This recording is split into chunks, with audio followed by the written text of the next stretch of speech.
भगवत गीता का छठा अध्याय ध्यान योग है। इस अध्याय में कृष्ण ने ध्यान के योग और इस योग का अभ्यास कैसे करें इसका खुलासा किया है।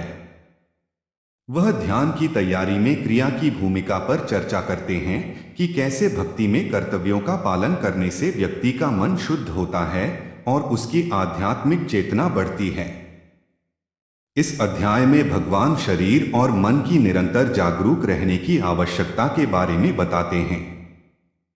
आत्म उद्धार ध्यान योग के उपाय, ध्यान योगी के लक्षण, मन की चंचलता का प्रश्न और उसी मन को वश में करने के उपाय के बारे में भी बताते हैं। श्री कृष्ण अर्जुन से कहते हैं, जो मनुष्य कर्म के फल की इच्छा ना रखते हुए अपने नियत कर्तव्य और अपने कदम को करता रहता है जो कि उसे करना ही चाहिए, वही योगी है, वही सन्यासी है। वह सन्यासी नहीं है जो यज्ञ करना बंद कर दें और कोई भी कदम ना करें। लेकिन पार्थ, तू अनुशासित कर्म को ही सन्यास समझ और यह भी जान ले कि कोई भी व्यक्ति अपने स्वार्थ, अपनी सभी इच्छाओं और अपने कर्मों के फल को त्यागे बिना योगी नहीं बन सकता। जो मुनि योग तक पहुंचना चाहता है उसके लिए निष्काम कर्म को साधन बताया गया है। जब वो योग तक पहुंच जाता है तब वहां उस योग में टिकट रहने के लिए और वहां से आगे बढ़ने के लिए शांति और स्थिरता को साधन बताया गया है।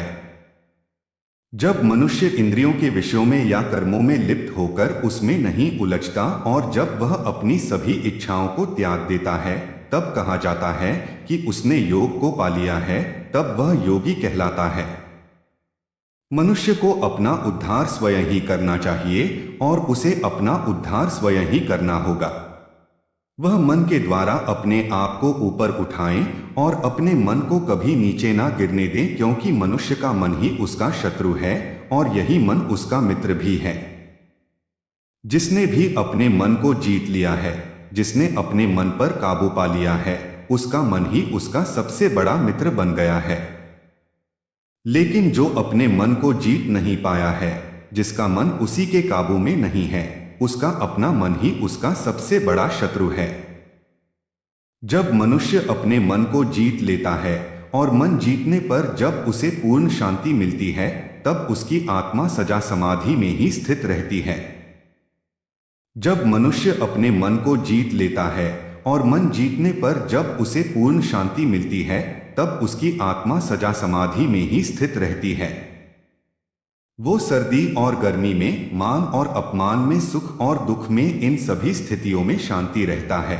जिसकी आत्मा ज्ञान और विज्ञान, हार जीत और अनुभूत, यह दोनों प्रकार के ज्ञान से तृप्त हो गई है, जो स्थिर है और जिसने अपनी इंद्रियों को जीत लिया है, जिसके लिए मिट्टी, पत्थर, हीरे, जौहर, आज सोना और चांदी एक जैसे हैं।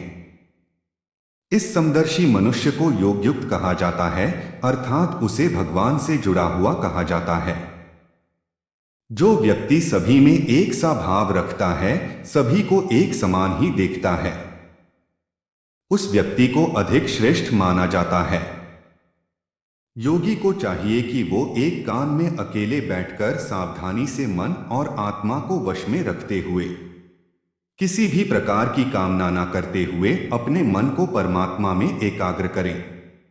किसी अच्छे और स्वच्छ स्थान पर, जो कि ना ही बहुत ऊंचा हो और ना ही बहुत नीचा हो, उस पर अपना आसन बिछाकर और उसी पर बैठकर मन को एकाग्र करके चित्र और इंद्रियों को वश में करके आत्मा की शुद्धि के लिए योग अभ्यास करना चाहिए। अपना शरीर, अपनी गर्दन और अपने सिर को सीधा और स्थिर रखते हुए, बिना हिले डुले अन्य किसी भी दिशा में ना देखते हुए, अविचल मन से बह रही ब्रह्मचारी तो व्रत का पालन करते हुए संयम से अपने मन को मेरी ओर मोड़ ले और केवल मुझ में ही ध्यान लगाकर मुझे ही अपनी भक्ति का परम लक्ष्य बनाए। इस प्रकार जिस योगी ने अपने मन को वश में कर लिया है, वे हमेशा योग में लगा रहकर उस शांति और उस पर हम निर्माण को पा लेता है जो मेरे अंदर स्थित है, जो मेरे अंदर मौजूद है। वास्तव में योग उस व्यक्ति के लिए नहीं है जो कि बहुत ही अधिक खाता है और ना ही उस व्यक्ति के लिए है जो बिल्कुल ही नहीं खाता। योग उसके लिए भी नहीं है जो बहुत अधिक सोता है। ये बहुत अधिक जागता है। इस व्यक्ति के आहार और विहार दोनों नियमित है, जिसकी सभी इच्छाएं और सभी 6 स्टाइल नियमित है, जिसका सोना और जागना भी नियमित है। उस व्यक्ति में ऐसा अनुशासन आ जाता है जो उसके सभी दुखों का नाश कर देता है। जो व्यक्ति चित्र की सभी लाल साहों को मिटाकर और अनुशासित होकर केवल आत्मा में ही स्थित रहता है, आत्मा में ही टिक जाता है, तब वह योग में लीन कहलाता है। जैसे ही बिना हवा वाले स्थान में रखे हुए दीपक की लो स्थिर रहती है, वैसे ही वो योगी भी स्थिर रहता है जिसने अपने चित्त को वश में कर लिया है और जिसने मन के साथ आत्मा को भी योग द्वारा अनुशासन में रखने का अभ्यास कर लिया है। जब एक आग्रह द्वारा वश में किया हुआ चित्त शांत हो जाता है, तब वह अपनी बुद्धि द्वारा परमात्मा रूपी अपनी आत्मा को देख पाता है और अपनी उसी आत्मा में ही वो आनंद लेता है। वहां वो बुद्धि द्वारा मिलने वाले मन और इंद्रियों से भी परे उस परम आनंद को पा लेता है, जिसमें स्थित होकर जहां पहुंचकर वह फिर कभी सत्य से दूर नहीं होता, वह फिर कभी विचलित नहीं होता। वो दशा को पाकर वह समझता है कि इससे बड़ा और इससे बढ़कर मुझे कुछ और नहीं मिल सकता, और इसमें स्थित रहने पर वह बड़े से बड़े दुख से भी विचलित नहीं होता, वो बड़े से बड़े दुख से भी नहीं घबराता। उस दशा का नाम है योग। जो बंधन हमें दुख से बांधे रखते हैं, उन सभी बंधनों को काटना ही तो योग कहलाता है। इस योग का अभ्यास दृढ़ संकल्प, पक्के इरादे और शांत चित्त से ही किया जाना चाहिए। स्वार्थ भरे संकल्प से उत्पन्न अपनी सभी इच्छाओं को, अपनी पूरी कामनाओं को पूरी तरह त्याग कर सभी इंद्रियों को सभी ओर से द्वारा वश में करके अपनी धैर्य वाली बुद्धि से अपने आप को शांत करता जाए और अपने मन को अपनी आत्मा में स्थिर करके धीरे धीरे समाधि अवस्था में प्राप्त करें और अन्य किसी भी वस्तु का ध्यान ना करें। चंचल और स्थिर मन जिन्स जिन्स और भागने लगे, उस ओर से वहां अपने मन को काबू में करके और फिर केवल आत्मा के वंश में वापस ले आए। सबसे बड़ा सुख उस योगी को मिलता है जिसका मन शांत है, जिसके मन के सभी विकार निकल गए हैं, जो निष्पाप है, जो सभी पूर्व पाप कर्म से मुक्त हो गया है और जो परमात्मा के साथ एक हो गया है। इस प्रकार वह योगी जिसने अपनी सभी पापों को दूर कर दिया है, उसने आत्मा को सदा योग में लगाया हुआ है और यह योगी सरलता से ब्रह्मा के स्पर्श से होने वाले परम सुख का अनुभव करता है। जो व्यक्ति योग में युक्त हो गया है, जो सबको एक ही नजर से देखता है, वह सभी प्राणियों में मुझ परमात्मा को निवास करते हुए और मुझ परमात्मा में सभी प्राणियों को निवास करते हुए देखता है। वह सबको और सब कुछ एक जैसा ही देखता है। जो मुझे सब जगह व्यापक, सब जगह मौजूद देखता है और जो सब वस्तुओं को मुझ में व्यापार मुझ में ही मौजूद देखता है, उससे मैं कभी अलग नहीं होता और ना ही वह मुझसे कभी अलग होते हैं। जो योगी एक ही भाव में स्थित होकर सभी प्राणियों के हृदय में मुझे यानी परमात्मा को मौजूद मानकर मेरी उपासना करता है, वह चाहे कितना भी कार्यशील क्यों ना हो, चाहे कितना भी कदम क्यों ना करता हो, फिर भी वो मुझ में ही निवास करता है। जो व्यक्ति प्रत्येक वस्तुओं को अपने जैसा ही समझकर समान दृष्टि से देखता है, वो सबको अपने जैसा ही समझता है। वह चाहे स्वयं सुख में हो या दुख में हो, जो दुख सुख को समान भाव से देखता है, जो दुख सुख को एक जैसा ही समझता है, यह पूर्ण योगी समझा जाता है। श्री भगवान के यह वचन सुन अर्जुन उनसे कहते हैं, एक केशव, आपने जो मन की क्षमता वाला योग बताया है, मन की चंचलता के कारण मुझे उस पर अमल करना बहुत ही कठिन लगता है, क्योंकि यह मन तो बहुत ही चंचल है, यह बहुत ही तेज, बलवान और जटिल है। मुझे तो यह लगता है कि इस मन को वश में करना हवा को वश में करने के भांति बहुत ही कठिन है। श्री भगवान उत्तर देते हैं, तुम ठीक कह रहे हो बार, यह मन तो बड़ा ही चंचल है और इस चंचल मन को वश में करना बेहद ही कठिन है। फिर भी तू जान ले, ये लगातार अभ्यास और वैराग्य द्वारा इस मन को वश में किया जाना संभव है।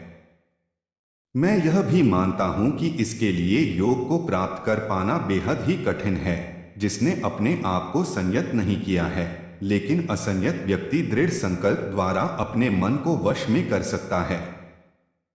अर्जुन के मन में एक और शंका उभरती है, और वह है कि शव से कहते हैं, एक केशव, जो व्यक्ति श्रद्धावान होते हुए भी तेरी भक्ति करते हुए भी चंचल मन वाला होने के कारण अपने आप को वश में नहीं कर पाता, तो योग के मार्ग पर चलने के बाद इस मार्ग से भटक जाता है और सीधी तरह नहीं पहुंच पाता।